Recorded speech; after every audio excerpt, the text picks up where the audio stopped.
kemudian juga penting ataupun tidak, misalnya begitu. Ini penting, ini kurang penting, ini tidak penting, ini bermanfaat, ini berbahaya, ini lurus, ini bengkok, ini adil, ini zalim, dan seterusnya.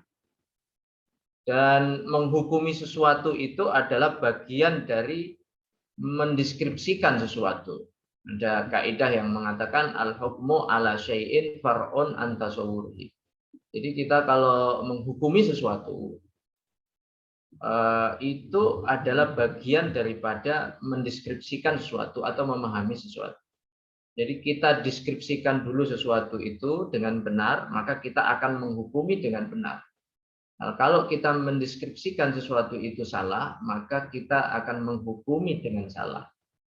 Ya, seperti itu. Jadi menghukumi suatu itu ikut ya, ikut mendeskripsikan sesuatu. Ya, kalau mendeskripsikan sesuatu itu benar, maka dia bisa menghukumi dengan benar. Ya. Dan bahkan terkadang saja kalau mendeskripsikan sesuatu dengan benar, menghukuminya belum tentu benar gitu. Apalagi kalau mendeskripsikan sesuatu itu salah, maka menghukuminya akan salah. Nah, jadi ini penting sekali. Ya, makanya kenapa ada orang itu berbeda pandangan dalam menghukumi sesuatu. Ya, karena misalnya deskripsi sesuatu itu dalam mendeskripsikan sesuatu itu dia berbeda gitu. Contoh, kenapa ya kok hukum nikah mut'ah itu ya nikah mut'ah itu adalah haram misalnya bagi ahli sunnah, tapi bagi syiah itu kok boleh, malah dianjurkan, malah bagian daripada ibadah kepada Allah Subhanahu wa taala gitu. Itu kenapa bisa begitu? Karena ada perbedaan dalam mendeskripsikan sesuatu. Mendeskripsikan makna daripada mut'ah itu. Ya, ini. Oleh karena itu akan terjadi perbedaan disebabkan oleh karena deskripsi tentang sesuatu itu kita berbeda. Yang kedua, sesuatu itu apa? Yang kita bilang bahwa logika itu adalah mendeskripsikan sesuatu. Yang kedua, menghukumi sesuatu setelah memahaminya. Itu sesuatu itu apa? Sesuatu itu ada yang berupa lafaz dan yang kedua tidak berupa lafaz. Ya, yaitu berupa benda misalnya begitu, atau berupa gerak atau berupa peristiwa. Misalnya begitu. Nah, kalau yang lafaz itu kita akan menangkap makna di balik lafaz.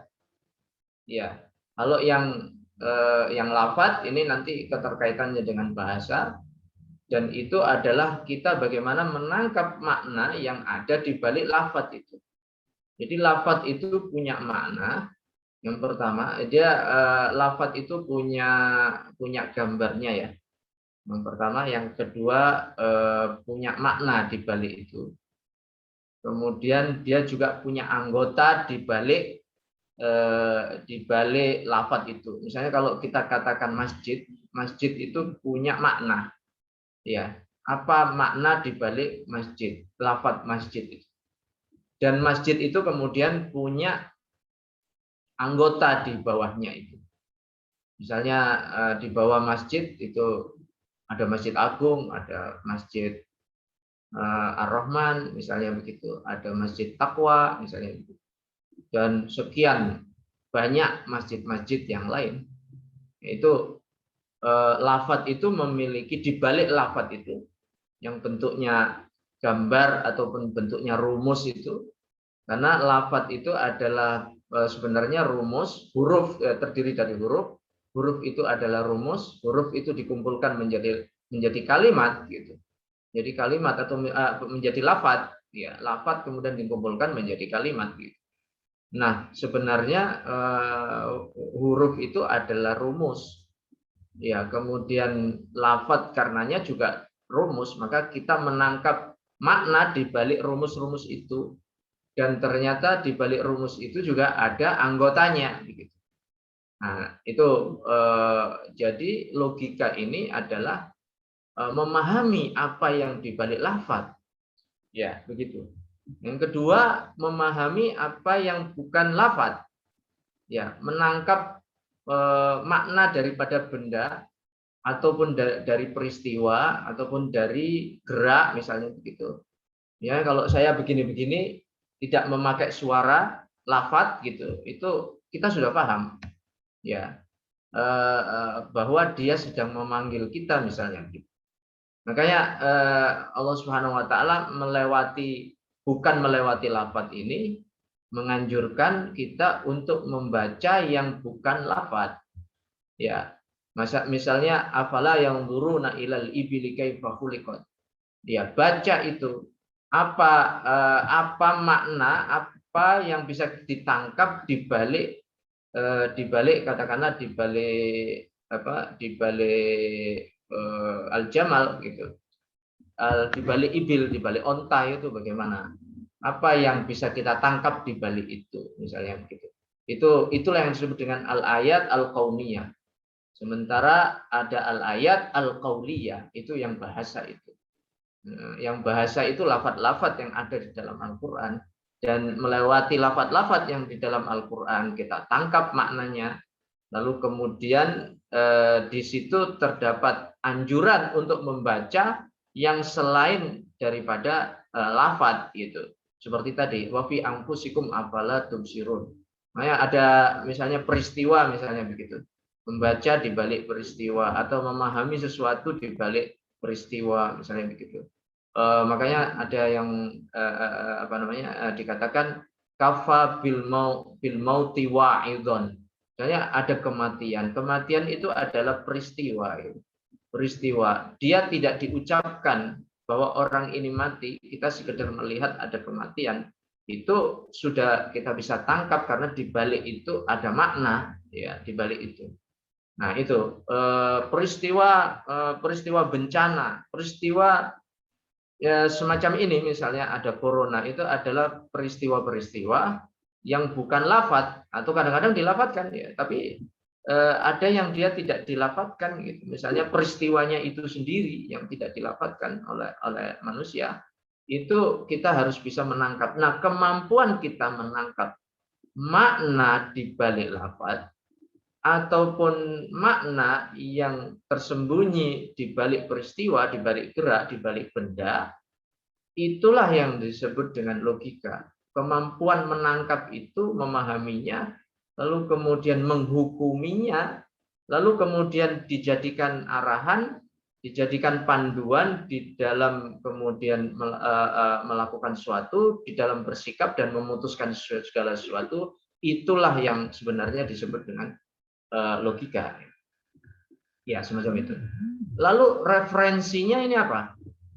Kalau kita kemudian menyimpulkan sesuatu, ya misalnya begitu, menyimpulkan sesuatu atau kita menangkap sesuatu, makna di balik itu referensinya apa?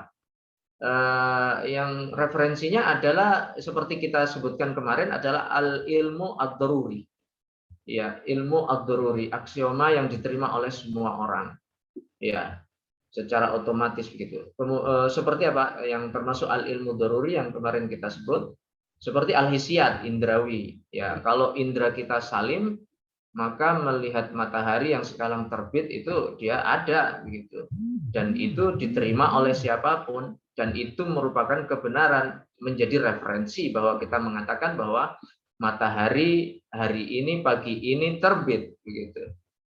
Semua orang menyaksikannya dan kemudian itu menjadi satu hukum yang menjadi hukum yang mutlak kebenarannya, tidak bisa diragukan.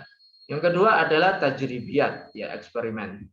Ya eksperimen. Eksperimen ini kalau dia dilakukan kemudian menghasilkan hasil yang berulang-ulang setiap saat, setiap kali dilakukan menghasilkan hasil yang sama, maka hasilnya itu bisa dijadikan referensi kebenaran, ya kebenaran yang bisa diterima secara mutlak, ya. Kemudian juga mutawatirat, ya, informasi yang valid yang dinukil oleh jumlah yang sangat banyak sekali. Ini al-khabar al-mutawatir.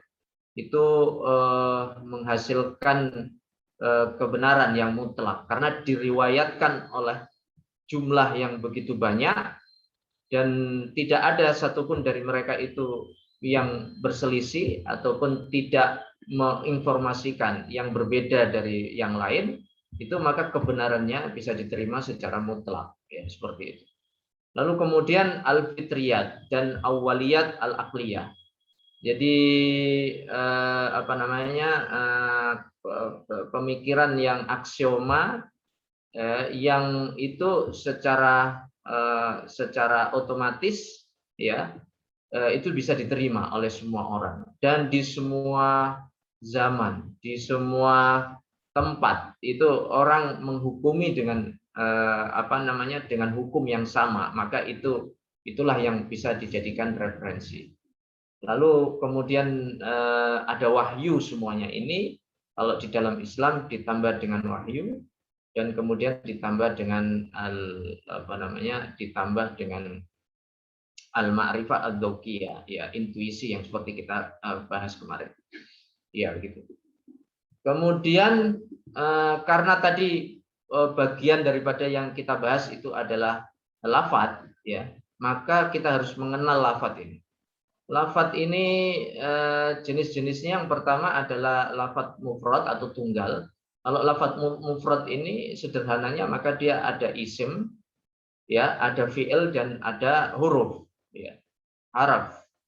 Dan kemudian ketika dia disusun, ya, isim dengan isim, isim dengan fi'il, misalnya begitu.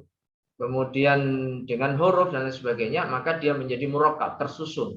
Ya, yang terdiri dari dua lafadz mufrad tadi ataupun lebih, dan penyusunan ini bisa penyusunan yang sempurna atau penyusunan yang tidak sempurna. Ya. Tidak sempurna maksudnya tidak bisa dipahami, ya, secara utuh, ya, ataupun yang sempurna yang bisa dipahami secara utuh. Yang bisa dipahami secara utuh itu ada dua. Yang pertama adalah disebut dengan al-insya, yang dia tidak ada di situ kemungkinan kebenaran dan kebohongannya. Ya, yang kedua adalah khobar. Tapi kalau khobar ini memungkinkan adanya kebohongan ataupun kebenaran di dalamnya. Ya, begitu. Misalnya yang termasuk yang tidak ada kebohongan atau insya itu seperti al-amr, ya, al-amr ataupun an-nahi, perintah ataupun larangan, misalnya gitu. Kemudian ad-du'a, ar-raja, ya, permintaan dan lain sebagainya, itu la yahtamilu as-sidq wal kadzib. Tidak mengandung kemungkinan dia bohong ataupun kemungkinan dia benar, begitu. Nah, ini, tapi kalau al-khabar itu satu informasi ataupun satu susunan murakkab, kalimat lafadz yang murakkab yang tersusun dan itu sempurna dan itu memungkinkan di dalamnya atau memuat di dalamnya kemungkinan dia benar ataupun kemungkinan dia salah. Ini dari sisi jumlah lafadznya, ya. Yang kedua dari maknanya. Ya, dari maknanya. Jadi kalau kita lihat lafadz itu ada yang memiliki satu makna dan ada yang memiliki banyak makna. Ya, ini yang memiliki satu makna, ya, satu makna saja. Kalau disebut ini lafadz tertentu ini, maka dia maknanya adalah itu, pasti gitu, semacam itu. Nah, kalau yang satunya lagi dia memiliki banyak makna. Ya, kita kasih contoh. Yang satu makna ini ada dibagi menjadi dua. Yang pertama adalah juz'i, yang dia memiliki satu anggota, ya, satu anggota saja. Yang kedua adalah kulli, dia memiliki banyak anggota di dalamnya. Yang memiliki satu anggota, misalnya ini ada 5. Yang pertama adalah dia ismul alam, nama orang, nama kota, misalnya begitu, nama sesuatu dan lain sebagainya. Itu nama-nama itu menunjukkan satu. Misalnya Surabaya, ya di dunia hanya satu. Jadi kalau kita sebut Surabaya. Tapi kalau kita sebut kota, maka itu kulli yang memiliki banyak anggota. Ya, seperti itu. Nah, yang kedua adalah lakob. Ya, lakob. Ya. Muhammad itu ismul alam. Yang kedua lakobnya Rasulullah. Rasulullah pasti satu ya. Ya, yaitu Nabi Muhammad itu. Kemudian lakob kunyah daripada Nabi Muhammad itu misalnya Abu Qasim. Ya, maka dia menunjukkan kepada satu anggota. Lalu kemudian yang ketiga adalah al-musyar ilaihi, yang ditunjuk, ya begitu. Yang ditunjuk. Misalnya orang itu, ya. Orang itu yang saya maksud. Nah, ketika ditunjuk orang itu, yang dengan ditunjuk itu mesti menunjukkan orang tertentu, yaitu satu orang. Makanya ketika Allah Subhanahu wa taala mengatakan Alif Lam Mim dzalikal kitabu la raiba fi. Ketika menyampaikan Alkitab, ya kitab itu adalah banyak anggotanya. Tapi ketika mengatakan dzalikal kitabu dengan isyarah, dengan menjadi musyar ilai kitabnya, itu menjadi satu, yang dimaksud adalah Quran, tidak ada yang lain. Itu contohnya. Ya. Lalu yang selanjutnya adalah milkiyah. Ya, milkiyah. Milkiyah itu menunjukkan kepemilikan. Misalnya kalau saya sebut kitab itu adalah itu kulli, ya, menunjukkan banyak anggota. Tapi kalau saya bilang kitab saya gitu, nah ini menunjukkan satu anggota, ya gitu. Inna rabbaka, ya misalnya begitu. Tuhan kamu. Nah, Tuhan berarti ketika sebut Tuhan itu banyak banyak Tuhan. Tapi ketika inna rabbaka, ya, nah itu Tuhan kamu, nah itu Robbi. Nah, innallaha Robbi wa rabbukum, misalnya begitu. Itu mesti menunjukkan satu anggota yang tetap dan pasti, ya, begitu. Ini contohnya. Iya. Lalu kemudian yang kedua, lafadz itu memiliki banyak makna. Ya, ini ada 3 bentuknya. Yang pertama adalah dia lafdzun mustarakul lafzi. Mustarak lafzi ini seperti misalnya kalau kita sebut aliyat. Ya, iyat ini bisa banyak maknanya. Ada yang mengatakan yad, ya tangan ini. Yang kedua, yad bisa bermakna kekuasaan. Makanya ketika menafsirkan yadullahi fawqa aydihim, ini ada beberapa mazhab. Ya, minimal ada 2 mazhab. Mazhab yang mengatakan al-yad, ya yadnya Allah. Ada 3 mazhab ya di sini. Yang pertama yadullahi fawqa aydihim, tangan Allah di atas tangan mereka. Ya tangan, ya tangan. Ya, ini mazhab yang pertama, ya. Mazhab yang pertama al-Hashwiyah, ini mengatakan ya tangan Allah seperti tangan manusia. Nah, itu yang pertama. Yang kedua, mazhabnya salaf, yaitu tangan betulan. Hanya saja tangan Allah tidak mesti seperti tangan manusia. Tidak seperti tangan manusia karena ada kaidah laisa kamitslihi syai', misalnya begitu. Kemudian yang ketiga, tangan ya itu maknanya bukan tangan, tapi maknanya adalah kekuasaan. Artinya adalah kekuasaan Allah itu di atas kekuasaan. Jadi ini adalah lafaz. Kenapa kok orang berbeda di dalam menafsirkan? Karena lafadznya itu lafadz yang mustarok, ya, mustarok yang menghadirkan banyak makna, sehingga orang bisa mengambil lafadz ini dari makna yang satu, yang lain mengambil dari makna yang lain. Ini sebabnya. Yang kedua adalah mangkul. Mangkul ini adalah lafadz yang memiliki makna asli, lalu dia dipindah untuk makna yang lain, ya, yang lain. Dan ini ada 2, ada syar'i dan ada adi. Syar'i ini misalnya lafadz misalnya seperti sholat. Sholat itu aslinya adalah doa, lalu dipindah, ya, dipakai dalam syar'i itu menjadi sholat dalam makna kullu amalin muftatahatun bi bitakbir wa muhtatamatun bitaslim misalnya begitu. Nah, ini menjadi makna baru dia. Ketika Rasul mengatakan atadruna mal ghibah, Allah wa rasuluhu a'lam. Al-ghibah itu misalnya begitu. Nah, titik. Nah, itu sudah al-ghibah sudah dinakal menjadi makna baru.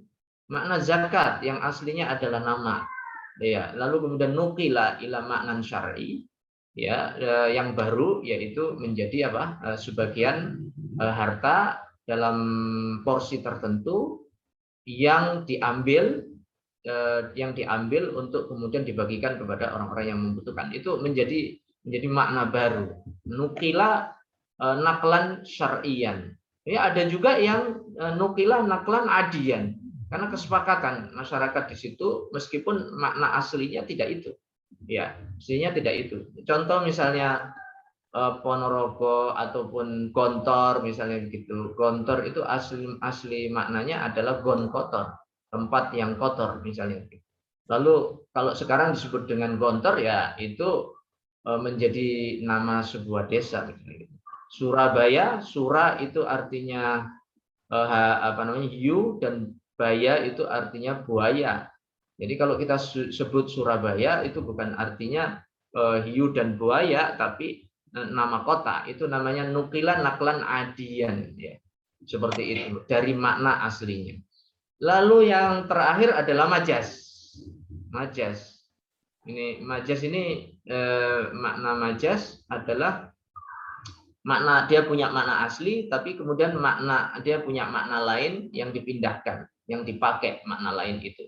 Seperti misalnya ini ro'a itu asadan fil fasli. Saya melihat harimau di kelas misalnya begitu. Itu maknanya bukan harimau dalam makna yang asli, tapi dalam makna majazi, yaitu apa? Yaitu seseorang yang sangat pemberani, ya, orator dan pemberani, itu kemudian dijuluki sebagai al-asad misalnya begitu.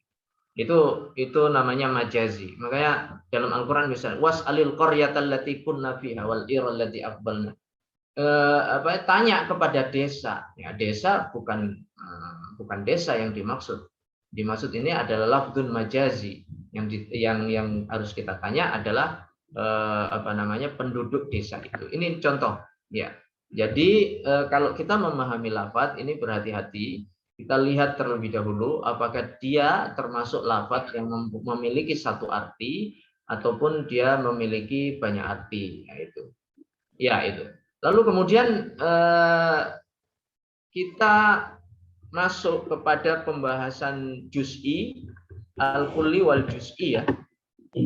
Al-kulli wal juz'i, di mana tadi kita sampaikan bahwa lafadz itu memiliki satu makna, ada yang banyak makna. Yang satu makna itu bisa memiliki satu anggota ataupun banyak anggota begitu. Yang banyak anggota disebut dengan juz'i, disebut dengan kulli, yang satu anggota disebut dengan juz'i gitu. Nah, ini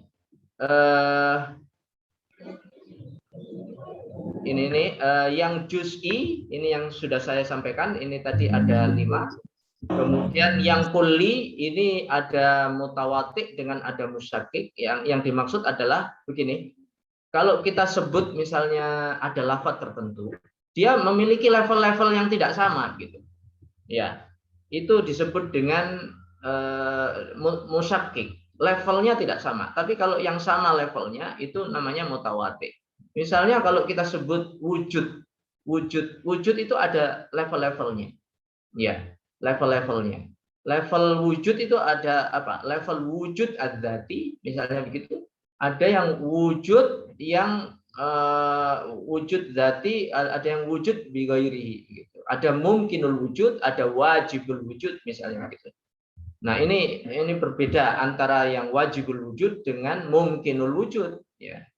Yang kedua misalnya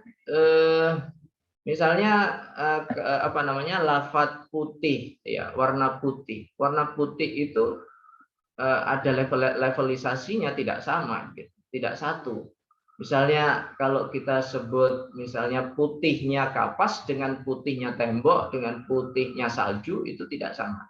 Maka di dalam musyakik ini ada lafaz yang levelnya itu ditentukan oleh tiga hal. Satu ditentukan dengan awwaliyah. Ya, dia lebih dulu daripada yang lain. Misalnya wajibul wujud itu lebih dulu daripada mungkinul wujud. Ya, begitu. Lalu kemudian yang pertama dengan awaliyah. Yang kedua aulawiyah. Ya, wujudnya yang wajibul wujud misalnya itu aula min wajib mungkin wujud misalnya begitu. Misalnya wujudnya ibu itu lebih utama, lebih diutamakan daripada wujudnya anak misalnya gitu. Kalau ada pertentangan antara keduanya misalnya gitu, antara ibu misalnya kalau anaknya lahir ya dengan selamat maka ibunya meninggal. Kalau ibunya meninggal anaknya tidak selamat. Kalau anaknya lahir maka ibunya meninggal. Kalau ibunya selamat maka anaknya meninggal ya seperti itu. Mana yang lebih didahulukan? Itu bisa dilihat dari kategori wujud ya. Wujudnya ibu itu asal dan wujudnya anak itu adalah cabang, maka wujudnya ibu itu adalah lebih didahulukan daripada wujudnya anaknya itu contohnya seperti itu. Ini lafaz dari kuli yang memiliki banyak makna tapi dia memiliki levelisasi di dalamnya. Imma an yakuna awwaliyah wa imma an yakuna aulawiyah. Yang ketiga adalah asyadiyah. Yang asyadiyah tadi contohnya bahwa misalnya kalau ada kapas tadi itu ya, dengan salju putihnya itu berbeda ya. Maka putihnya salju itu lebih besar daripada lebih syadid ya, lebih besar daripada putihnya kapas misalnya begitu. Kalau mutawatir itu sama beberapa lafaz kalau kita sebut maka tidak memiliki levelisasi itu disebut dengan mutawatir. Lalu kemudian ada lagi kalau kita lihat ya, kuli ini lafaz kuli yang punya banyak anggotanya di bawahnya. Itu kalau kita lihat dari sisi wujudnya itu wujud ini kalau Imam Ghazali ada 5 ya. Pertama wujud dzati. Wujud dzati. Yang kedua adalah wujud akli. Yang kedua, yang ketiga wujud khayali. Yang keempat wujud khariji.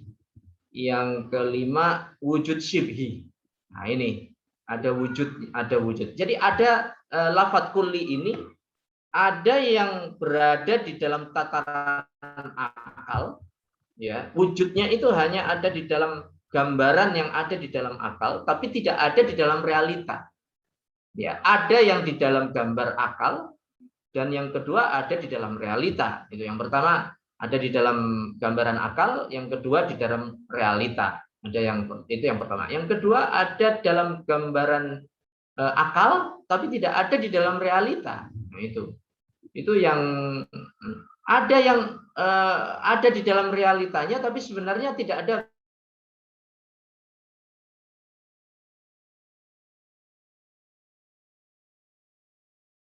itu dengan sesuatu yang fil kharij. Contohnya begini contohnya. Kalau kita mengatakan misalnya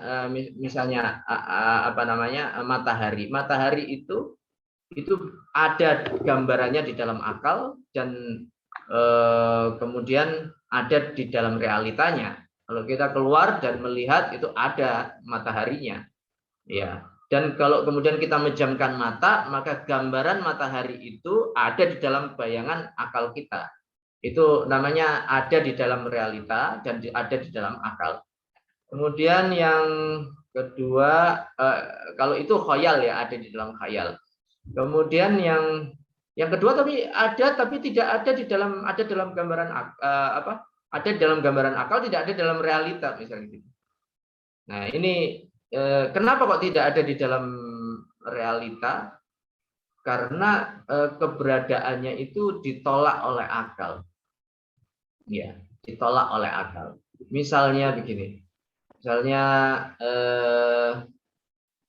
misalnya kalau kita katakan misalnya apa? Misalnya Tom and Jerry. Tom and Jerry itu ada dalam gambaran akal, gambaran khayal, tapi tidak ada di dalam realita. Ya itu. Lalu kemudian contoh lain ada di dalam realita, ada realitanya, tapi sebenarnya ditolak oleh akal, tidak ada dalam gambaran akal. Seperti kalau percaya kepada sekutu Allah. Percaya kepada sekutu Allah itu katakanlah dia ada di dalam bentuk yang nyata, tapi sebenarnya di dalam alam hayal ataupun alam akal itu ditolak. Ya, seperti itu. Karena kemungkinan adanya Allah itu yang lebih dari satu itu ditolak oleh akal. Ya, itu contohnya. Ya, oleh karena itu kita mesti lihat. Jadi banyak orang yang hidupnya itu di dalam alam hayal dan itu diyakini sebagai kebenaran, padahal tidak ada di dalam, tidak memiliki kebenaran secara realita. Seperti itu. Makanya ketika Quran berbicara tentang Tuhan-Tuhan sekutu itu mengatakan in hiya illa asmaun samaitumuha antum wa aba'ukum ma anzalallahu biha min sultan. Itu kan hanya nama-nama yang dinamakan oleh nenek moyang kalian, kemudian kalian mengikutinya begitu, secara membabi buta, secara taklid buta begitu. Padahal secara realita itu tidak ada. Yang ada itu adalah merealisasikan hayalan yang sebenarnya tidak bisa diterima oleh akal. Ini berbeda dengan misalnya kalau kita sebut matahari itu ada satu realitanya. Tapi kalau kita mengatakan bahwa matahari itu mungkin ada dua, itu bisa diterima oleh akal. Mungkin matahari itu ada dua, mungkin saja tidak ditolak oleh akal. Tapi kalau kita mengatakan bahwa Allah itu satu, lalu kemudian dia memiliki sekutu, berarti lebih dari satu, itu ditolak oleh akal. Nah, itu hal-hal yang terkait dengan apa yang ada di dalam realita. Jadi sebenarnya banyak orang itu yang hidup dalam alam khayal, tidak dalam alam realita, karena apa yang diyakininya itu hanyalah mitos yang sebenarnya tidak ada di dalam realitanya, misalnya begitu. Nah ini perlu didudukkan agar ketika kita membahas pemikiran ke depan nanti ini diterima ataupun tidak, ini masuk akal ataupun tidak, itu bisa disikapi dengan hal semacam ini. Lalu kemudian setiap daripada kuli, lafadz kuli yang memiliki banyak anggota itu memiliki sifat, dia memiliki sifat, dan sifat ini ada dua. Sifat dzati yang dia esensi, yang kedua adalah sifat arodi, sifat yang tidak esensi. Sifat yang esensi ini, bila sifat ini tidak ada, maka hakikat daripada sesuatu itu hilang. Ya, hilang. Nah, itu yang disebut dengan sifatul dzati. Dengan sifat dzati itu, sifat yang sangat esensi sekali dalam diri sesuatu itu, maka dia bisa dibedakan dengan yang lain. Ya. Maka setiap sesuatu itu memiliki karakteristik yang sangat khusus sekali untuk dirinya, dan dengannya itu dibedakan dengan yang lain. Misalnya contoh manusia dengan hewan misalnya. Sifat dzatinya manusia itu adalah berpikir. Ya, ketika hilang berpikir, maka manusia itu jadi hewan. Ya, secara hakikatnya, walaupun secara wujudnya itu dia manusia. Ya, tapi secara hakikatnya sebenarnya hilang hakikat kemanusiaannya. Oleh karena itu Allah Subhanahu wa taala misalnya menyindir di dalam masalah ini misalnya. Lahum qulubun la yaqiluna biha wa lahum adhanun la yasma'una biha wa lahum a'yunun la yubsirun. Ulaika kal an'am bal hum adun. Ya, mereka itu orang yang memiliki akal tapi tidak dipakai. Ya, tidak dipakai akalnya itu. Ketika akalnya tidak dipakai, maka dia tidak berpikir. Ketika dia tidak berpikir itu, maka dia dia keluar dari hakikat dari kemanusiaannya itu menjadi kebinatangan, hakikat kebinatangan. Ulaika kal an'am, mereka itu seperti binatang. Jadi hakikatnya ya seperti binatang. Ya begitu, hakikat binatang ini selama ini mereka itu. Nah, itu sesuatu yang sangat spesifik sekali. Ya, sangat spesifik, dia sifat-sifat yang kemudian dengan sifat ini itu bisa membedakan dia dengan yang lain. Ya, begitu. Adapun sifat arodi itu sifat tambahan, ya, sifat tidak inti, ya, begitu. Dan kemudian dan sifat ini hanya perbedaannya tidak perbedaan esensi, tapi perbedaannya hanya sekedar perbedaan pada hal-hal yang sampingan saja. Saya kasih contoh misalnya, apa esensi daripada mobil, katakanlah begitu. Esensi daripada mobil ataupun sifat dzatiyah untuk mobil itu adalah misalnya apa? Bukan misalnya, itu esensi daripada mobil itu adalah alat transportasi beroda 4. Nah, itu esensi. Ya, itu esensinya. Ketika beroda 4 itu bergeser, misalnya menjadi beroda 3, itu berubah esensinya. Bukan lagi mobil, tapi dia becak, bisa becak, ataupun bisa bemo, dan lain sebagainya. Kalau dirubah lagi menjadi beroda, misalnya beroda 2, ya itu sepeda. Ya, begitu, sepeda. Nah, itu. Nanti kemudian sifat arodinya seperti apa? Sifat arodinya itu terkait dengan bentuknya. Ya, kalau bentuk seperti yang kecil, yang pendek, ya itu sedan misalnya begitu. Kalau ada lagi yang agak besar, ya itu namanya apa? Itu namanya kijang misalnya begitu. Ada yang agak panjang, ya itu namanya base misalnya begitu. Itu adalah sifat-sifat arodi, tapi esensi daripada misalnya mobil itu adalah ya karena esensinya adalah dia merupakan alat transportasi yang beroda 4 begitu. Nah, itu sifatun dzati dan sifat arodi. Dan oleh karena itu ya kita bisa menjawab kepada orang-orang yang relativis yang mengatakan bahwa kebenaran itu tidak ada, kebenaran mutlak itu tidak ada. Semua kebenaran itu adalah relatif. Misalnya begitu, tidak bisa begitu. Kenapa tidak bisa begitu? Karena setiap sesuatu itu memiliki sifat dzati yang bisa membedakan dengan yang lain. Dan oleh karena itu dia tidak bisa nisbi ataupun relatif. Katakanlah misalnya begitu.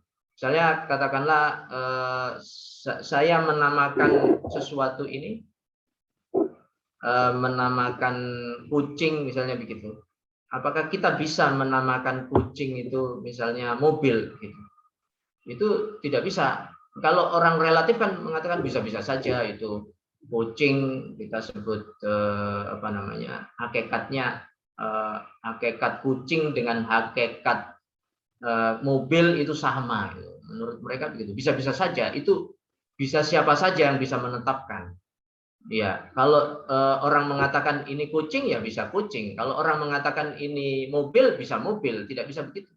Karena ketika kita sebut lafadz kucing itu memiliki sifat dzatiyah. Yang itu bisa berbeda dengan mobil dan bisa berbeda dengan yang lainnya begitu. Itu tidak bisa. Nah, dengan begitu maka ini juga bisa menjawab ya. Bisa menjawab daripada orang yang mengatakan ya agama itu sama saja.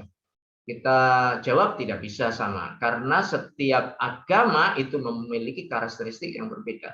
Dengan karakteristik yang berbeda itulah yang kemudian membedakan antara satu agama dengan agama yang lain. Kalau memang dia tidak memiliki karakteristik yang berbeda dengan yang lain, itu bisa dikatakan sama. Contoh misalnya, agama yang dibawa oleh Nabi Nuh, Nabi Ibrahim, Nabi Musa, Nabi Isa, itu karakteristiknya sama. Yaitu tauhid, maka itu bisa dikatakan sama karena memiliki karakteristik yang sama. Tapi ketika kita mengatakan bahwa konsep ketuhanannya itu tidak sama, ya yang satu mengatakan bahwa Tuhan itu ada Tuhan Bapa dan Tuhan Anak, begitu kan? itu kan berbeda dengan tauhid. Oleh karena itu Al-Qur'an kemudian mengatakan qul huwallahu ahad, Allahus samad, lam yalid wa lam yulad. Tidak bisa dikatakan dia Bapak, Tuhan Bapak, karena berarti nanti dia yalid, nanti akan dia bisa melahirkan anak, dan kemudian dikatakan anak ya berarti dilahirkan begitu. Itu beda antara yang tauhid dengan yang katakanlah yang dia mempercayai adanya Tuhan Bapa dan Tuhan Anak, misalnya begitu. Itu ada perbedaan di dalamnya. Oleh karena itu, dan apa namanya, perbedaan yang esensi seperti itu menyebabkan dia beda, nah, begitu. Jadi beda ataupun tidak tergantung sifat esensinya. Kalau sifat esensinya itu sama, maka bisa dikatakan dia sama.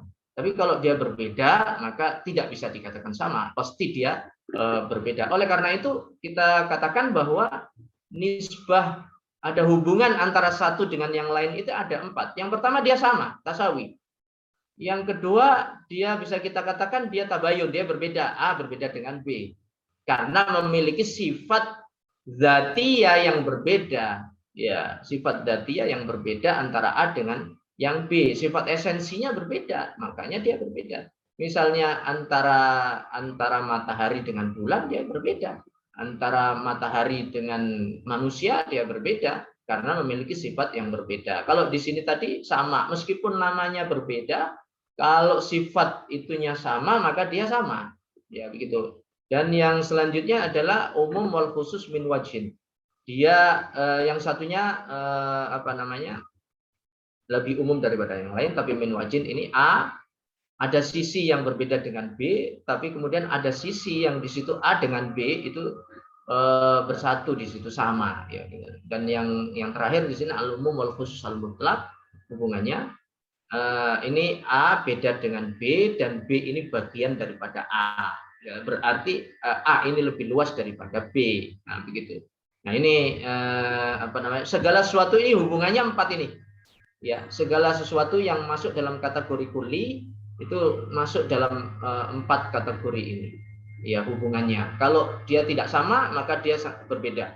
Kalau tidak, maka dia ada hubungan antara keduanya. Hubungan ini ya ima hubungan dari satu sisi tertentu, tidak secara mutlak. Yang kedua adalah hubungan secara mutlak karena dia bagian daripada yang lain. Ya, begitu.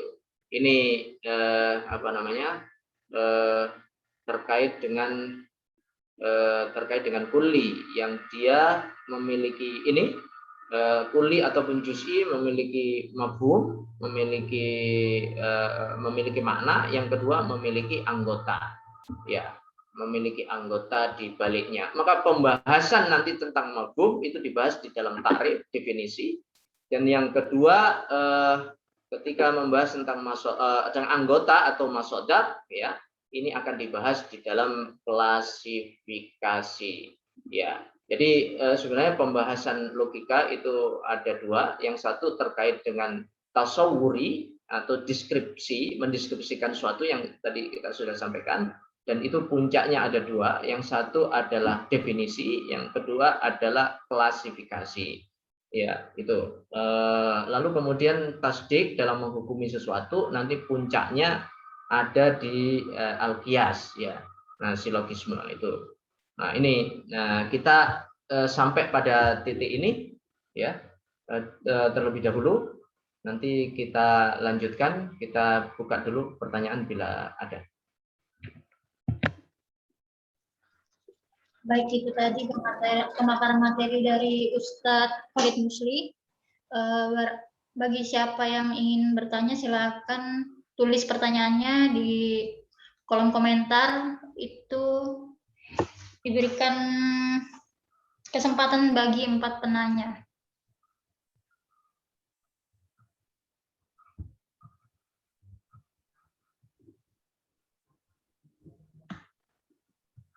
Ada yang angkat tangan itu, Saudara? Iya, ya. Silakan kepada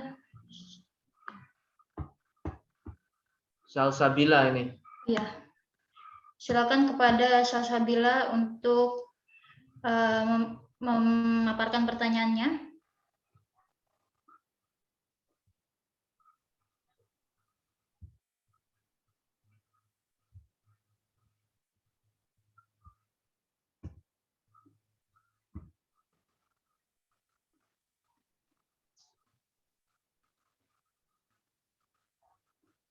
Ya, kepada Salsabila. Silakan untuk memaparkan pertanyaannya. Ya.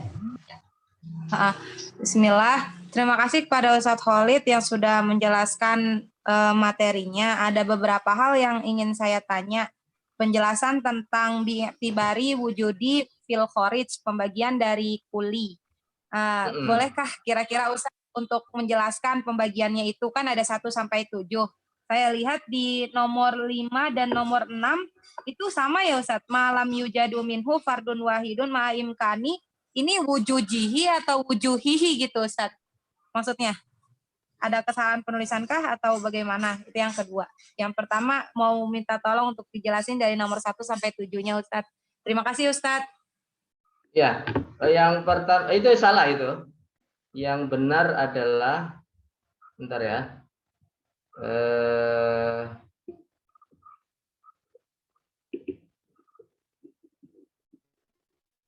Bentar, sudah saya keluarin tadi.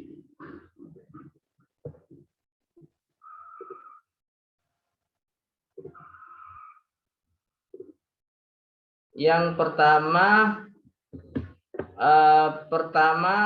ma wujida minhu al-katsir ma'atanahi. Dia ada banyak dan kemudian rusak ya. Seperti apa semua yang ada di dalam dunia ini, dia ada banyak dan rusak ya.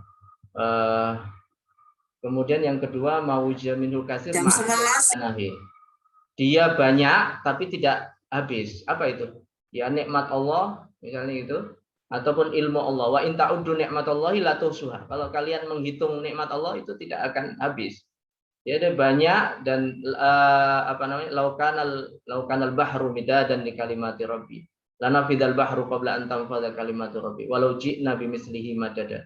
Nah, seperti itu. Kalaupun lautan jadi tinta untuk menulis kalimat Allah tidak akan habis-habisnya. Berarti dia banyak dan tidak habis karena dikaitkan dengan Allah yang dia tidak pernah habis ya.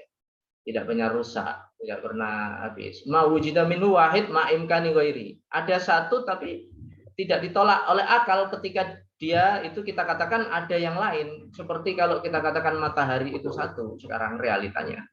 Tapi kemudian kalau kita katakan dia mungkin aja ada matahari yang selain ini. Itu mungkin saja akal tidak menolak. Itu berbeda ketika kita katakan ma wujida minhu wahidun ma'a imkani ghairihi. Oh, ini salah nih. Berarti bukan ma'a imkani ghairihi. Ma'a istihalati ghairihi. Ya, yang benar ma'a istihalati ghairihi. Kalau kita katakan dia itu ada dan kemudian ada yang lain itu mustahil. Jadi kalau yang tadi itu kalau kita katakan dia ada satu dan kemudian mungkin ada yang lain itu diterima oleh akal, tidak ditolak oleh akal. Seperti itu, meskipun belum dibuktikan kebenarannya sekarang misalnya, belum ditemukan sampai sekarang adanya matahari yang seperti dengan matahari yang sekarang ada misalnya, belum ditemukan secara ilmiah, tapi secara akal itu dimungkinkan. Ya apalagi kalau berbicara tentang sab'a samawati wal ard, ada 7 langit dan 7 bumi. Itu 7 itu juga ada kemungkinan bahwa 7 itu bukan 7 secara level begitu, tapi 7 buah begitu di alam-alam yang berbeda-beda. Itu kan kemungkinan saja, tidak ditolak oleh akal. Itu berbeda ketika kita mengatakan bahwa Allah itu satu dan ada kemungkinan adanya selain Allah, itu ditolak oleh akal. Kenapa kok dia mustahil secara akal? Karena laukana fihi ma'alihatun illallah la fasadata. Itu bisa dibuktikan kesalahannya dengan dalil tamanuk namanya. Ya, yaitu kalau ada 2 Tuhan itu kemungkinannya ada 3. Kemungkinannya sama-sama kuat. Kalau sama-sama kuat tidak akan tercipta sesuatu. Kalau sama-sama lemah tidak akan tercipta sesuatu juga. Dan kalau yang ketiga ya satunya kuat, yang satunya lemah. Maka yang lemah itu bukan Tuhan. Berarti yang bisa menjadi Tuhan itu adalah yang lemah, yang kuat. Nah, yang kuat itulah berarti satu. Ya begitu. Jadi Tuhan itu mesti satu. Kalau kita katakan 2 itu mustahil secara akal. Itu ditolak secara akal. Ya. Kemudian malam yujad minhu fardun wahid ma imkani wujudi. Nggak ada sekarang realitanya itu. Tapi kalau kita katakan mungkin aja ada. Seperti itu. Seperti misalnya Superman gitu. Atau misalnya gitu, Superman ya itu misalnya itu kan nggak ada di dalam realita.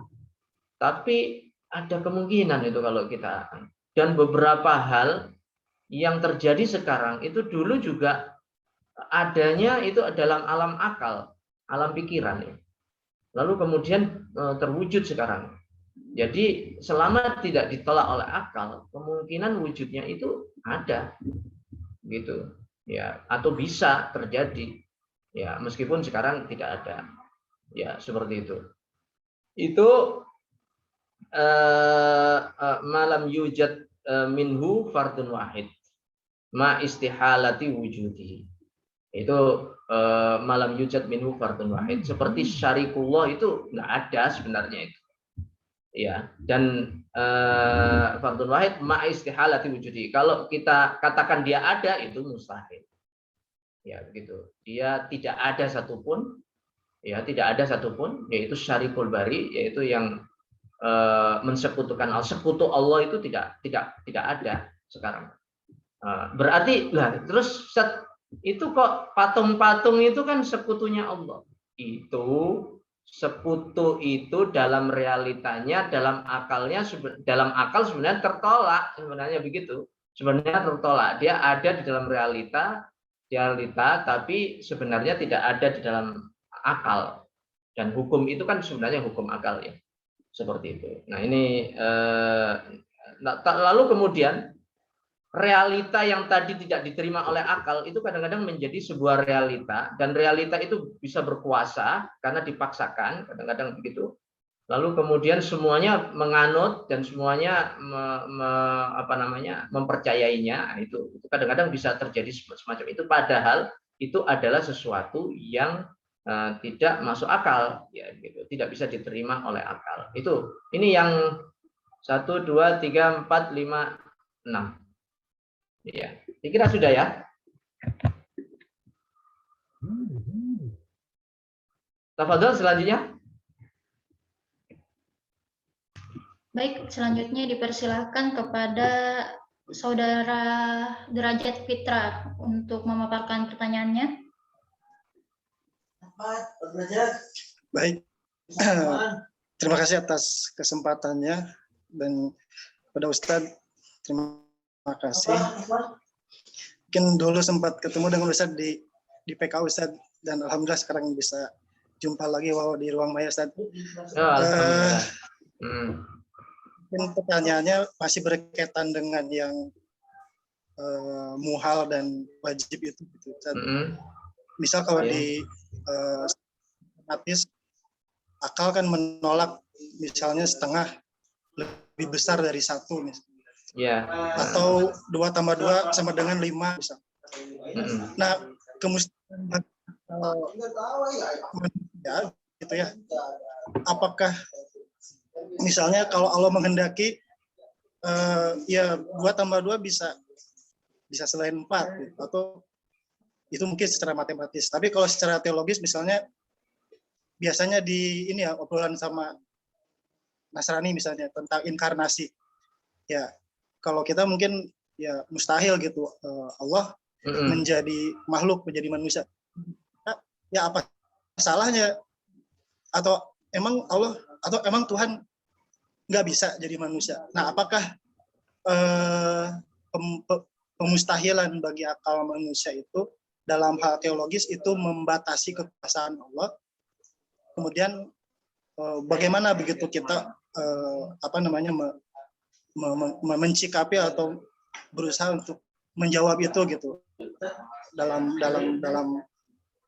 perbincangan. Mungkin itu Ustaz yang Anda tanyakan. Terima kasih Ustaz.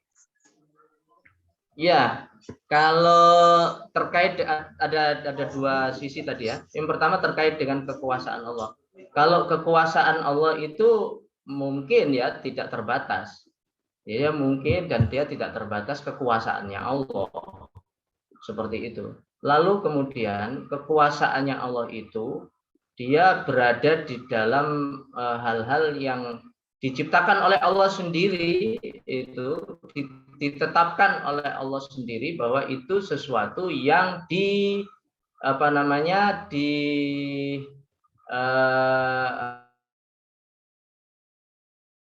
begitu. Misalnya begini, misalnya ada mungkin nggak ada anak itu lebih dulu daripada bapak begitu, ya kan?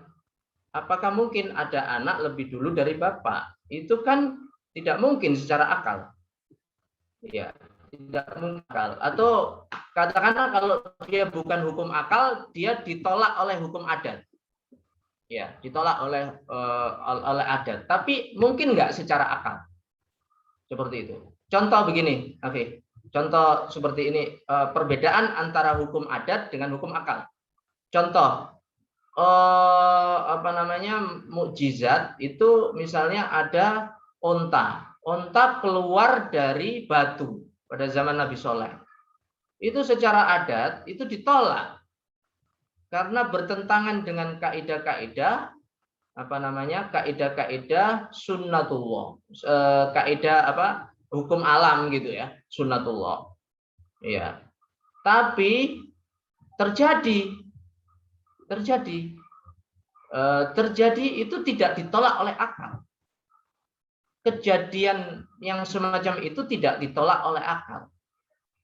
Ya begitu, karena kekuasaan Allah itu bisa melampaui hukum adat, yaitu hukum-hukum alam tadi. Sunnatullah itu. Jadi sunnatullah itu atau hukum alam itu sebenarnya dia ciptaan Allah. Oleh karena itu kekuasaan Allah bisa melampauinya.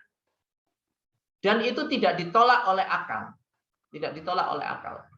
Nah, makanya definisi daripada mukjizat menurut ulama itu amrun khariqun lil adati, bukan amrun khaliqun lil akli. Bukan sesuatu yang menyalahi akal, tapi sesuatu yang menyalahi hukum adat. Begitu, karena dia ada di dalam kekuasaan Allah itu mungkin. Nah, begitu. Nah, ini yang tidak hukum adat dan hukum akal. Tapi ada yang terkait dengan dirinya yang itu mustahil secara akal. Ditolak oleh akal dan tidak mungkin terjadi. Ya, karena kekuasaan Allah tidak akan mungkin melakukan hal yang semacam itu. Bukan berarti kekuasaan Allah terbatas, karena itu mustahil melakukan hal yang seperti itu. Contohnya, ketika dikatakan bahwa Allah itu segala berkuasa atas segala sesuatu, ya. Apakah Allah bisa menciptakan Tuhan semacam Dia?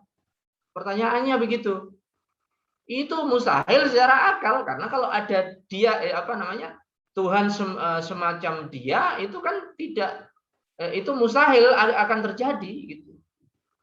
Ya, begitu. Itu terkait dengan dirinya. Ini jadi bisa dibedakan antara kalau terkait dengan dirinya bukan yang intinya adalah yang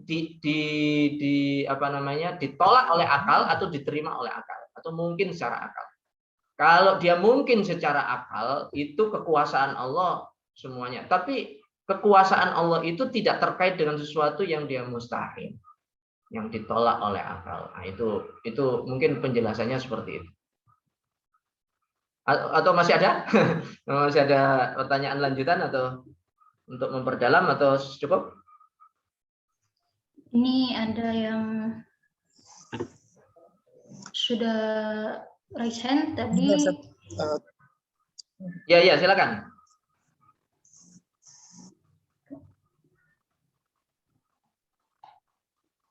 Silakan, Derajat. Cukup?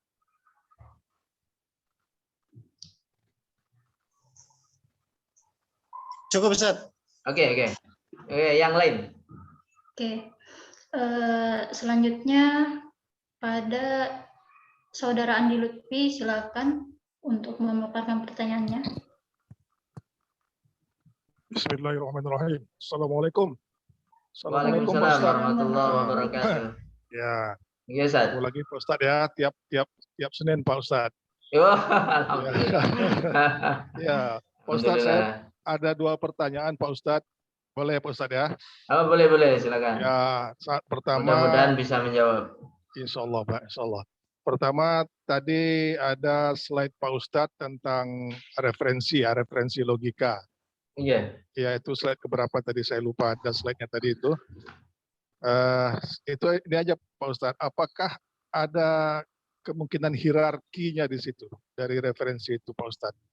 Karena ini kan terkait dengan ontologi ini kan, ontologi dari logika itu sendiri. Kemudian karena tadi waktu apakah saya agak kurang nyimak waktu Pak Ustadz di slide itu, tapi rasanya Pak Ustadz nggak ada tadi yang menyampaikan itu bisa dihierarkikan gitu. Berarti level kebenaran lah berarti gitu ya. Nah, terus yang kedua Pak Ustadz, kalau di schedule kan saya lihat juga kita harusnya udah masuk epistemologi lah kira-kira sekarang Pak Ustadz ya. Ini terkait juga dengan mungkin level wujud atau tadi dengan teman-teman pertanyaan teman-teman yang lain juga.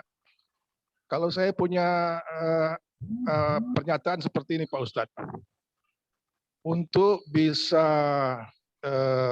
meningkatkan kualitas tauhid kita, katakanlah begitu, itu hanya bisa dicapai kalau kita bisa ibadah dengan khusyuk. Ya Pak Ustadz. Tapi supaya kita bisa beribadah dengan khusyuk, kita juga perlu terlebih dahulu meningkatkan kualitas tauhid kita. Jadi ada tautologi di situ. Kalau dalam logika sekuler kan tautologi namanya itu. Untuk bisa meningkatkan kualitas tauhid kita, kita harus mencapainya dengan ibadah yang khusyuk. Tidak mungkin kita bisa meningkatkan kualitas tauhid kita jika ibadah kita tidak khusyuk. Tapi untuk bisa ibadah kita khusyuk, kita juga harus terlebih dahulu meningkatkan kualitas tauhid kita. Kira-kira statement kayak gitu tautologi nggak Pak Ustadz? Atau bisa dikaitkan dengan level wujud tadi? Ini pertanyaan antum ini selalu sulit ini. Nah, ya, baik, ya. Saya mulai dengan yang terakhir aja mungkin. Memang ada Ustaz, ada keterkaitan antara satu dengan yang lain. Satu yang A ini misalnya begini, B ini ada karena A, tapi kalau A ini juga bisa meningkat karena B. Contoh, antara ilmu dengan iman. Mana yang lebih dulu, Ustaz? Antara ilmu dengan iman. Kalau Al-Quran mengatakan ilmu dulu di awal. Fa'lam annahu la ilaha illallah. Berarti fa'lam ilmu. Ya, ilmu nanti mengangkat dia menjadi basis bagi kedalaman atau kekuatan daripada iman. Tapi iman ini kalau diperdalami dia menghasilkan ilmu. Makanya dikatakan fattaqullaha wa yu'allimukumullah. Ya, bertakwa artinya meningkatkan keimanan, nanti akan menghasilkan ilmu baru. Nah, itu ilmu itu yang datang dari sumber lain, yaitu ilmu ilhami yang kemarin kita sampaikan, yang melalui intuisi tadi. Jadi keduanya itu saling terkait. Ya, saling terkait, tapi permulaannya itu dari ilmu yang utama, karena kalau iman tidak dibangun di atas ilmu itu nanti sesat. Tapi kalau ilmu tidak dibarengi dengan iman, itu menjadi fasik karena dia hanya tahu ilmu tapi tidak dilakukan. Nah, itu jadi masalah. Jadi antara keduanya itu ada saling keterkaitan, bisa dikatakan semacam itu. Nah, ini ada sesuatu yang ada saling keterkaitan, dan itu memang harus dilakukan keduanya supaya keduanya itu seperti bola salju yang kemudian semakin berputar, semakin ada keterkaitan antara keduanya, itu semakin kuat keduanya. Nah, itu. Ya, karena kalau salah satunya ditinggalkan itu akan menyebabkan lemah salah satunya dan menyebabkan lemah yang keduanya. Ya, itu semacam itu. Ini untuk yang pertanyaan yang kedua ya. Untuk pertanyaan yang pertama, karena dia ilmu daruri ini levelnya sama. Ya, levelnya dia sama. Nanti hanya yang meletakkan apa namanya, yang menentukan adalah kekuatan daripada masing-masing. Misalnya begini, kalau dari hisiat ya, dari indrawi ya, kemampuan indera. Kalau inderanya itu lemah ya hasilnya dia meragukan. Tapi kalau apa namanya, inderanya itu kuat, sahih, ditambah dengan alat yang lebih canggih, maka hasilnya qat'i, tidak bisa diragukan gitu. Dan disepakati oleh semua orang, ya maka dia menjadi dalil yang apa namanya, menjadi itu saya kira kalau saya sampai sekarang percayanya itu satu level. Oleh karena itu dijadikan Allah dasar. Jadi supaya kita tidak berselisih, itu ada dasarnya. Kembali kepada, kalau kita ada perselisihan, itu kembali kepada ilmu-ilmu yang doruri seperti itu. Ya, supaya nanti perselisihan itu bisa disudahi dengan apa namanya, ada dasar yang kita kembali kepada itu. Makanya kalau di dalam Al-Qur'an kan apa namanya, ati Allah wa atir Rasul wa ulil amri wa in farudduhu ilallahi wa rasulihi. Jadi tetap memang harus ada referensi. Kalau tidak ada referensi, maka akal itu menjadi relatif. Ya, tapi karena ada referensi, maka akal tidak relatif. Nah, dia bisa menetapkan sesuatu yang disepakati oleh banyak manusia seperti itu. Itu wallahu a'lam bishawab. Mungkin selanjutnya, atau masih ada pertanyaan lanjutan dari Ustaz Andi? Bagaimana Ustaz Andi?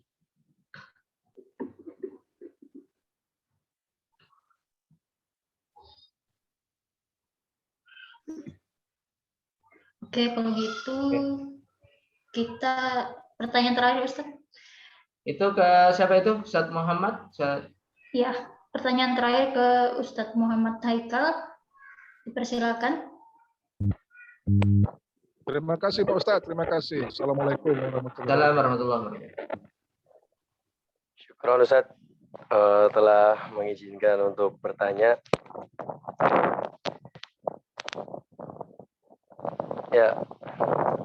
Ya, silakan.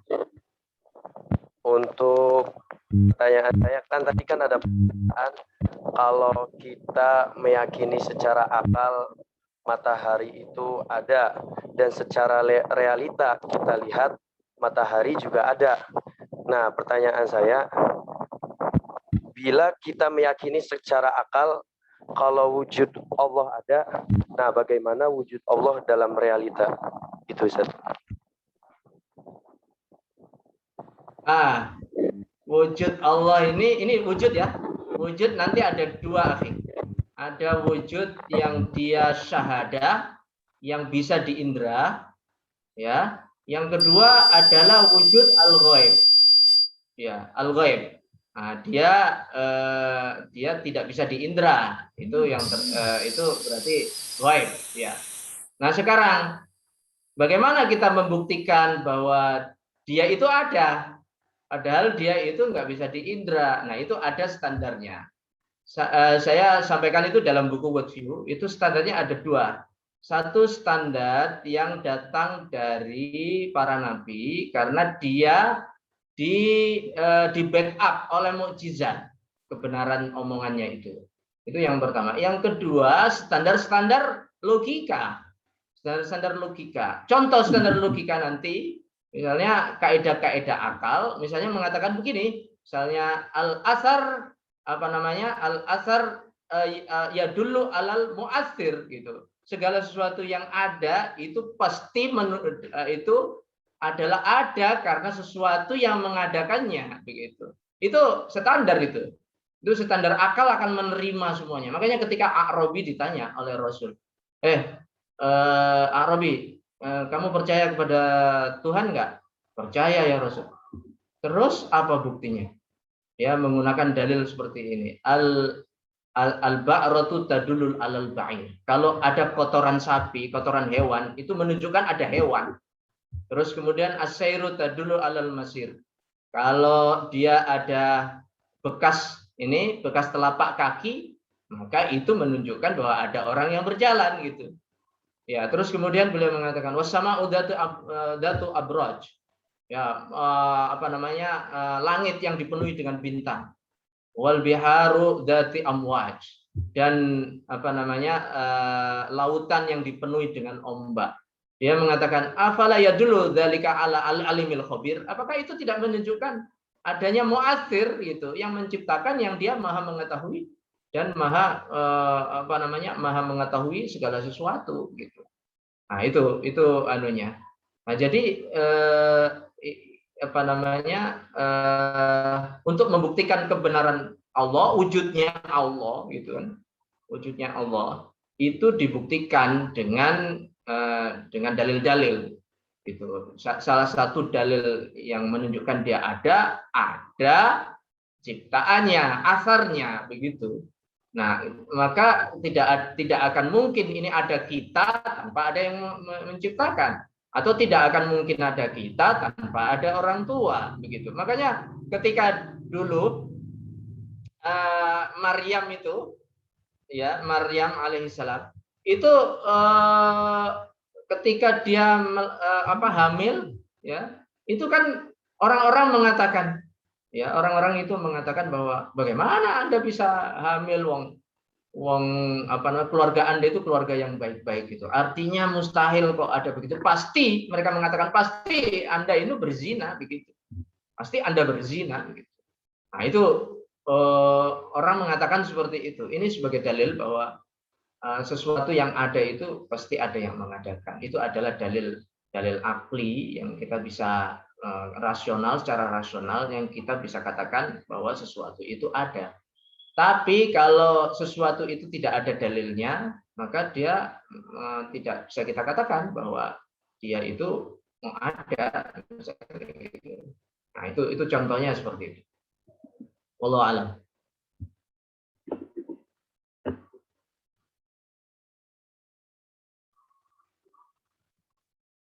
Ya, sudah atau masih ada pertanyaan lanjutan? Ya sudah, cukup. Ya. Oke. Terima kasih. Ini ada pertanyaan, Ustadz. Ada pertanyaan dari Irfan Wahyu. Assalamualaikum Ustadz, izin bertanya. Apakah ada klasifikasi tentang logical fallacy dalam Islam, Ustadz? Itu saja.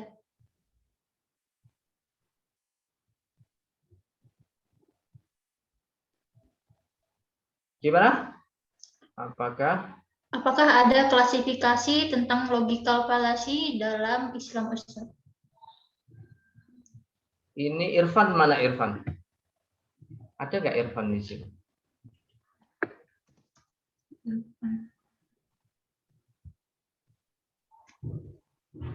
Adakah Irfan di sini?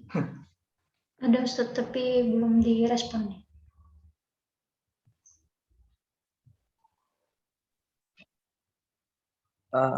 Assalamualaikum, Ustadz. Ya, gimana? Suaranya jadi Afwan, Ustadz, izin bertanya. Ya.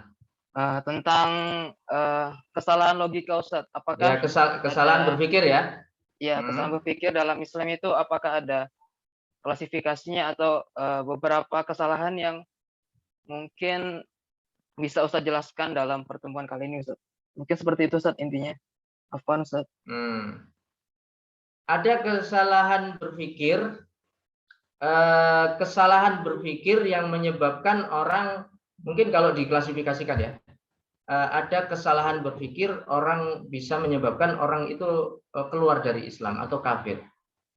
Itu seperti itu. Misalnya mengatakan bahwa Allah itu memiliki sekutu, begitu. Allah itu memiliki sekutu. Sebab apa? Misalnya dia begini. Sebab misalnya kalau semua raja itu kan memiliki pembantu, misalnya gitu. Semua raja memiliki wazir, memiliki menteri-menteri, misalnya begitu. Nah, kalau Allah itu raja, maka pastilah dia memiliki pembantu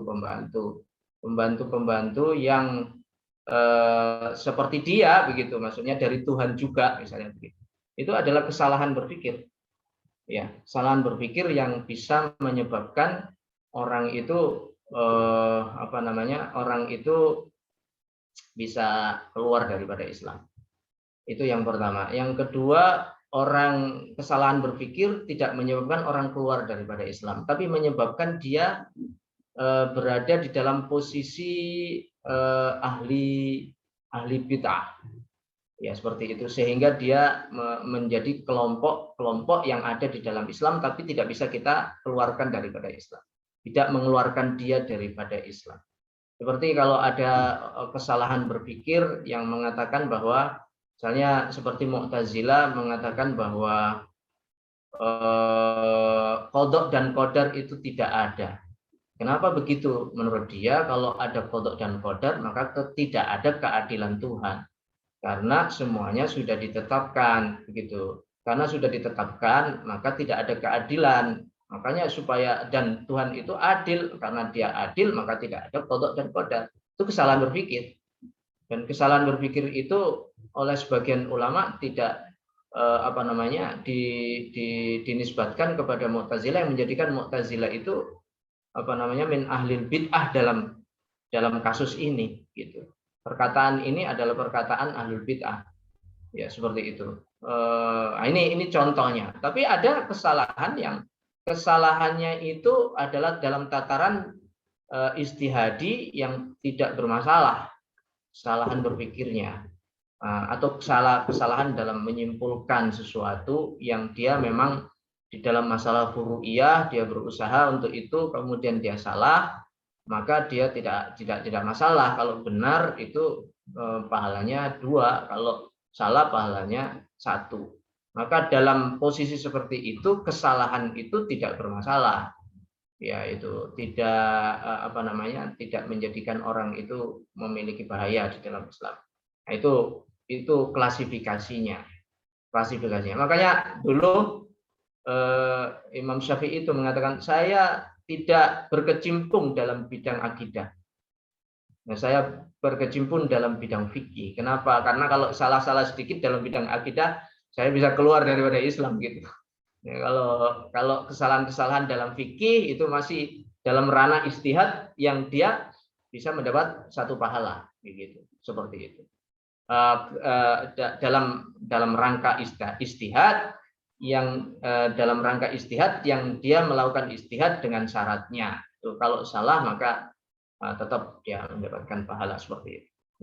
Mungkin itu. Jadi beberapa klasifikasi terhadap kesalahan-kesalahan. Yang kesalahan itu nanti kita akan bahas, sebabnya adalah sebenarnya ada 3 ya.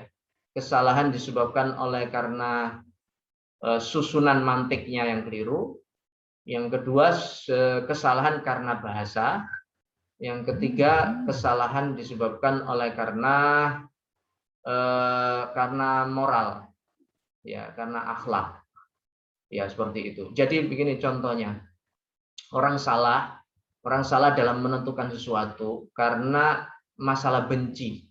Karena dia benci kepada orang itu, dikatakan apa yang dikatakan oleh seseorang itu pastilah salah. Ya, makanya dibilang apa? Wa ainur ridha an kulli aibin qalilatun wa ainu sukhti tubdil masawiyah. Jadi kalau orang sudah benci, itu apa yang dikatakan orang itu keliru. Dan kalau dia senang, apa yang dikatakan orang walaupun keliru dibilang betul.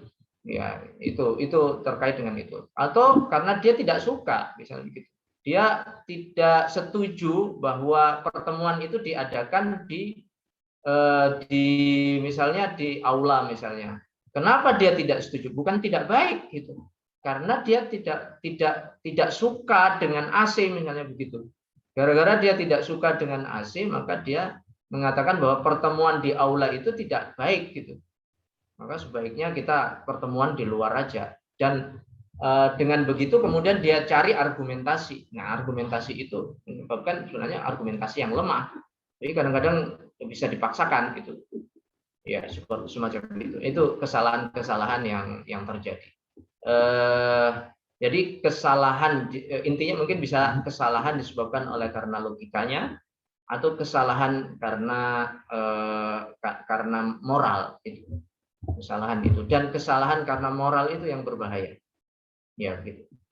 Itu apa namanya? Perlu kita hindari dua kesalahan. Wallahu a'lam bishawab.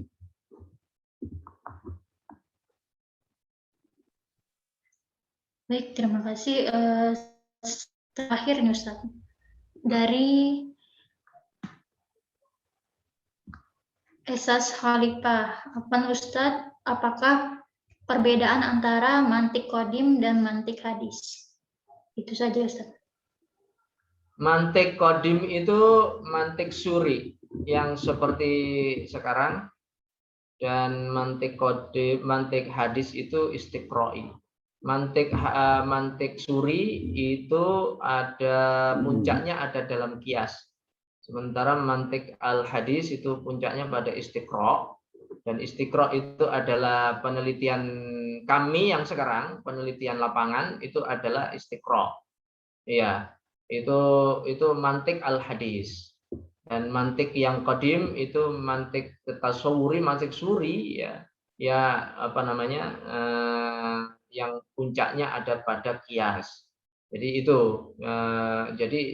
kalau penelitian kan sekarang ada dua penelitian. Penelitian yang filosofis itu ya ada di dalam menggunakan mantik suri. Tapi kalau dia masalah sains itu menggunakan mantik al-hadis atau istiqra' atau penelitian kami ya, penelitian lapangan itu menggunakan kami. Nah, dan beberapa kesimpulan di dalam qiyas mukadimahnya itu menggunakan istiqra'. Maka istiqra' itu memang produktif. Ya. Contoh begini, contoh besi itu adalah barang tambang. Nah, besi itu adalah barang tambang. Semua barang tambang itu dia menjadi panjang kalau dipanaskan, atau memuai kalau dipanaskan. Nah, perkataan bahwa statement di mukadimah asani, mukadimah yang kedua, bahwa semua barang tambang itu kalau dipanaskan itu memuai atau memanjang, itu adalah hasil daripada istiqra', hasil penelitian kami. Ya, itu pasti harus dilakukan di laboratorium. Itu mengambil seng, mengambil hadid, mengambil besi, mengambil semua yang barang tambang itu, kemudian satu persatu dilakukan eksperimen, dan kemudian menghasilkan hasil. Nah, hasilnya itulah yang kemudian itu menjadi natijah yang tadi dipakai di dalam mantik yang suri tadi itu, dalam mukadimah qiyasnya itu. Itu contohnya seperti itu. Itu perbedaan antara yang qadim dengan yang hadis. Dan yang qadim itu dulu ya itu menjadi dasar bagi ilmu pengetahuan yang terkait dengan teoritis, ya. Tapi kemudian sebenarnya kalau di dalam Islam itu banyak yang mantiknya itu yang berkembang sebenarnya di awal itu mantik yang istiqra'i, lalu kemudian dimasukkan, diterjemahkan mantik asyuri ke dalam dunia Islam, ya seperti itu. Lalu kemudian itu dipakai secara berlebihan, nah yang akhirnya dikritik oleh dikritik oleh para fuqaha, dikritik oleh ahli hadis, dikritik juga oleh Ibnu Taimiyah, yaitu dalam dua bukunya Naqdul Mantik dan Ar-Raddu 'alal Mantiqiyin.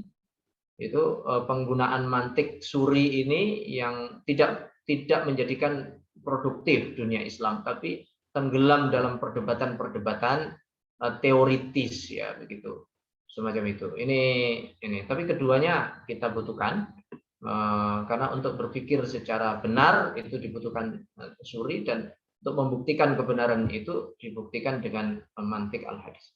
Mungkin itu yang bisa saya jelaskan. Baik, untuk sesi pertanyaan kali ini cukup. Mungkin dari Ustadz ada closing statement dari sesi ini. Silakan Ustadz.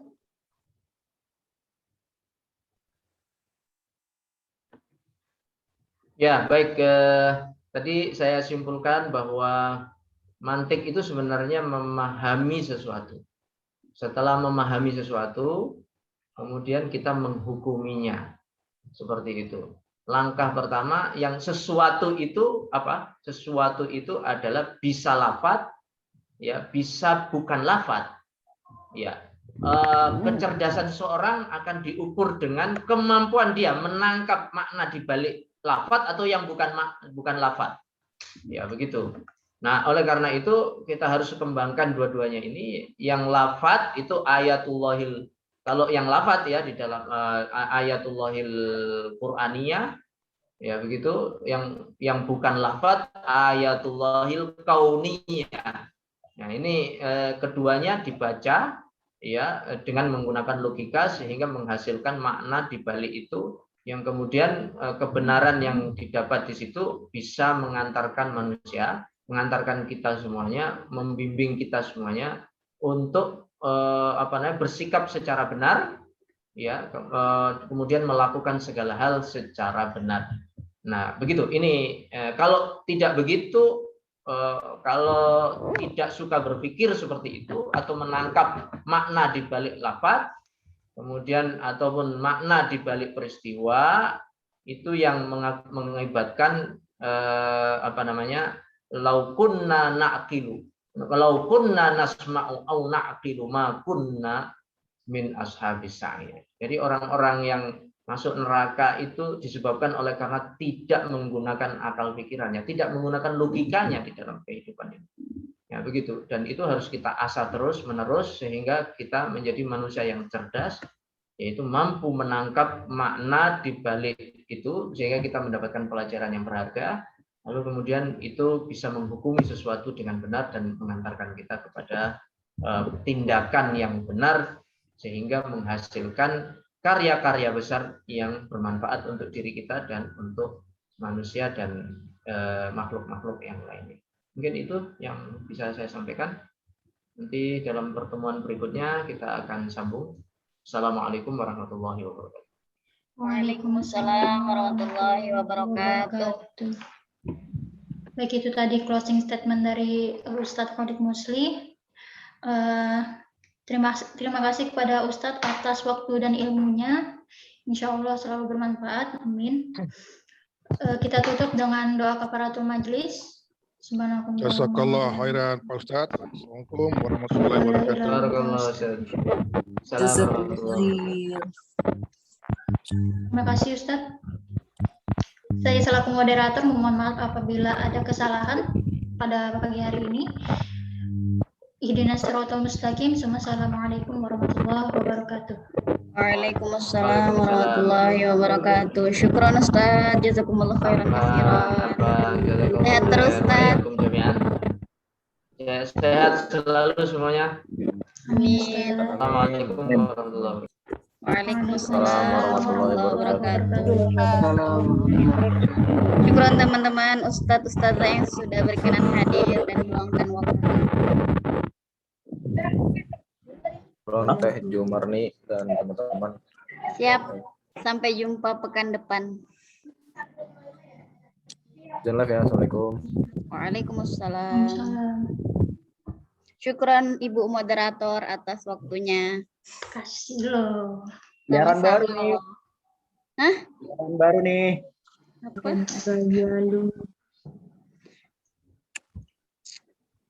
Peliharaan baru, Aida. Wa iyyakum teman-teman. Yang sudah bosan boleh keluar. Maksudnya kajiannya udah kelar gitu.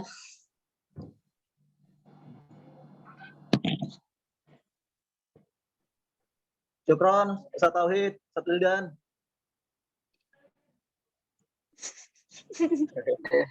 Heri udah pakai baju belum? Apa kaosan? Astaga.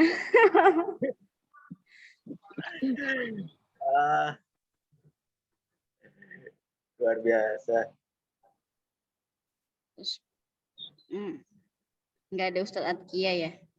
Adanya Ustadz Tauhid. Ada nih Ustadz Khairul. Nggak kelihatan. Ada. Oh iya Ustadz, iya iya.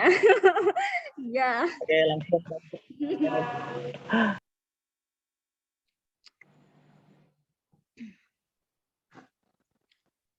Sehat-sehat Ustadz. Jangan lupa bahagia. Insya Allah, antum juga di sana sehat biar bisa melaksanakan semua program. Kita tuh nggak ada program Mbak sebenarnya.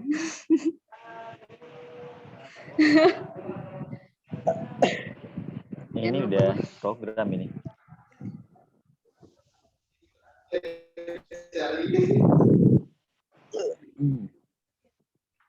Udah. Iya. Kalau mau keluar hair boleh. Dek, kamu yang nge-record ya, Dek? Ah, Kamu yang nge-record ya? Aku udah sempat aku Kamu yang record. nge-record ya? Yang Siapa record yang nge-record ini? aku yang record. Anu upload ke emailnya CMM ya?